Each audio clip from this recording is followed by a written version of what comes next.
Does it seem like your child's gas pedal is always stuck on, that they never sit still, they're always moving, they maybe feel this tension in their body, or they're anxious or nervous?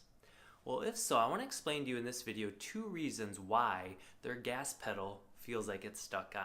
Number 1, you probably understand, you probably have heard of, but number 2, most parents have never considered. You see, number 1 is causing stress from the outside. It's basically everything we're doing during our day. Maybe your child is stressed about a test or transitioning to a new school or a new classroom, going to a new place. Anything that stresses your child out is naturally going to cause his foot to go on the gas. When that happens, the brain senses stress and tells the body to release things like adrenaline or cortisol, those different stress hormones.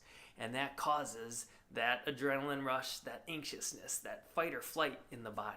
If you want the fancy word, it's the sympathetic part of the nervous system. That's the gas pedal or the fight or flight.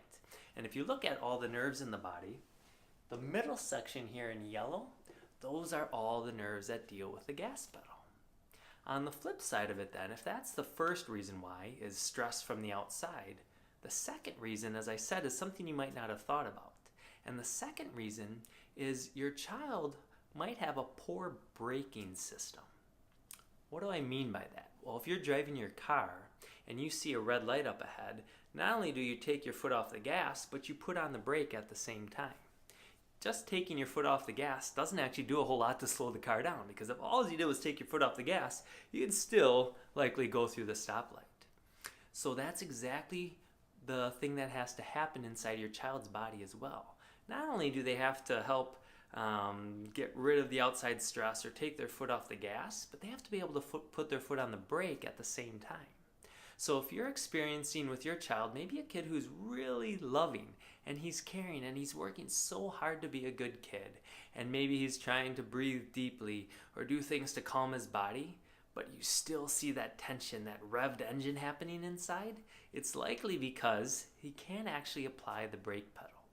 So when we look at all the nerves communicating between the brain and the body, where does that brake pedal come from? It comes from the top and the bottom. You see these nerves in green here, that is the brake pedal side of the nervous system. And those nerves need to be working just as well to slow the brain, to slow the body down. So in our office, what we look for are how well all these nerves are looking. For example, if that upper neck is off, that major brake pedal isn't going to be able to work the way it should. So with the kids that we work with in our office, what we want to see are these white bars. Those are the nerves working properly. If the brakes aren't working, it'll show up as different colors: mild, moderate, or severe. And so if you're looking for that missing piece to help your child have the tools to slow themselves down, and you say, well, I've been doing a great job managing the environment, I know what my child's triggers are, but sometimes it feels like even if we avoid the triggers, he doesn't recover as quick as we want, that's a good sign his brake lines are shot. And that's what we help kids do in our office, is develop the communication between their brain and their body to get those brakes working properly so they can be the amazing kids that they are and really help them express that shine on the inside. So if you're interested in more information, reach out, let us know, and we're always happy to help.